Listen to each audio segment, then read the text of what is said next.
जय जगन्नाथ, जय माँ समलई, जुहार। महाप्रभु श्री जगन्नाथ माँ समलईंकर अपार करुणानु संबलपुर लोकसभा क्षेत्र सबु गुरुजन माँ बहन आउ दादा भाई मानकर श्रद्धा व आशीर्वाद नु मुई लोकसभा के निर्वाचित हेबार सौभाग्य पाइछे। फिर आपण माने जनप्रिय यशस्वी प्रधानमंत्री श्री नरेंद्र मोदी को 3 नंबर थर लगी भारतर प्रधानमंत्री बनाबा हेबार लगी आशीर्वाद देइछन। सेथिर लगी मुई आपण मानकर समस्त ने गभीर कृतज्ञता जनाउछे। संबलपुर हेउचे स्वाभिमान माइट। इच्छेन संबलपुर मान के बढ़ामा और विकसित करमा। प्रधानमंत्री श्री नरेंद्र मोदी कर सफल नेतृत्व थी संबलपुर विकसित हेबा।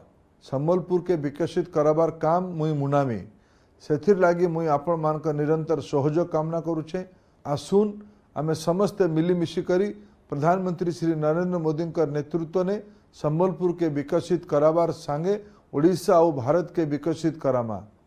मुई आपण मानकर और आपण मानकर परिवार उन्नति लगी महाप्रभु जगन्नाथ माँ समलईंकर ने मुनिया मारी प्रार्थना करुछे।